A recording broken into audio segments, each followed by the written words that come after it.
énorme, c'est... Waouh!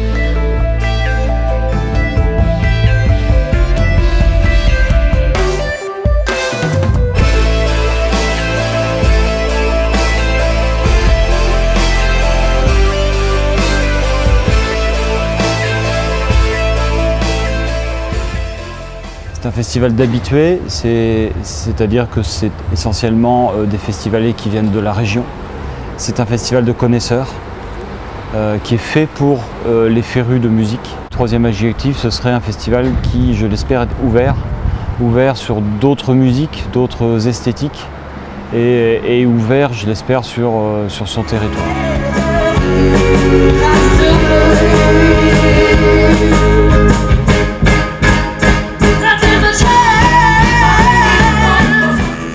Jazz à Vienne a une saisonnalité, ça dure 15 jours, mais ces 15 jours se préparent toute l'année. L'équipe permanente, c'est 7 personnes. Après, sur les 15 jours, on est sur près de 150 personnes qui chaque jour sont présents sur le site. On a la chance d'avoir près de 200 bénévoles sans qui le festival ne pourrait tout simplement pas se tenir, pour faire en sorte que le jour J, toutes ces petites choses s'emboîtent parfaitement et que le public se sente sur une relation tout à fait fluide. Et c'est bien ça le but, qu'on ne voit pas l'organisation derrière.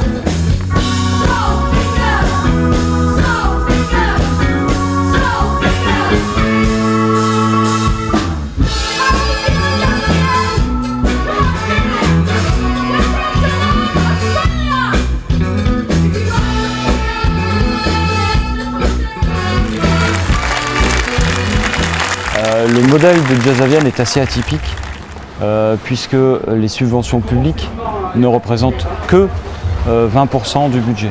Ces partenaires publics, ce sont la communauté d'agglomération, le département de l'Isère et la région Auvergne-Rhône-Alpes. Les subventions publiques sont évidemment affectées à l'offre gratuite qui permet un accès à tous à la culture, qui permet à tout à chacun de venir découvrir et de se promener dans le festival.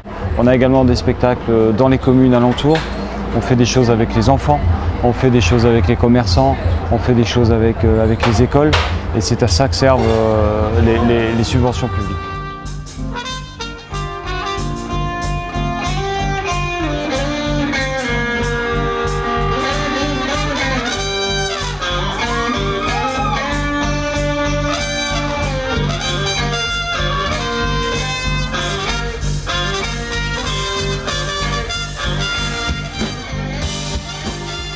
La programmation se veut volontairement assez ouverte sur ce qu'on appelle les musiques cousines du jazz.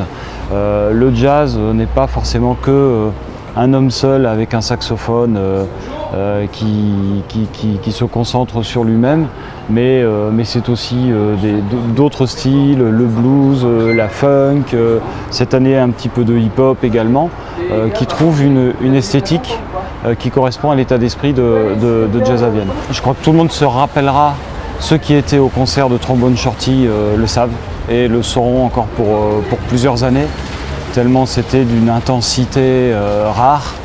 On a une soirée blues où on a à la fois un artiste qui s'appelle Mr. Sip qui commence au Théâtre Antique et qui, dans l'heure qui suit, va jouer au théâtre municipal sur une scène gratuite. Ça correspond exactement à ce qu'on veut faire. Oui, il y a une scène payante, mais il y a des vrais liens entre ce qu'on peut voir dans le gratuit, ce qu'on peut voir dans le payant. Les programmateurs travaillent sur 2018, je crois même qu'ils travaillent déjà sur 2019 et même sur 2020. Parce que c'est un travail de longue haleine, avec des projets qui se créent quelquefois pour Jazz à Vienne. Ce n'est pas un catalogue avec des produits tout faits. Donc je pense que pour 2018, on va essayer de réaménager un petit peu le site de Cybèle pour le rendre encore plus fonctionnel. Il est déjà très agréable, c'est la plus belle terrasse de la ville pendant 15 jours et on va essayer de la rendre encore plus fonctionnelle et encore plus utile pour les festivaliers. Jazz à Vienne. Jazz à Vienne. Jazz à Vienne. Jazz à Vienne. Jazz à Vienne.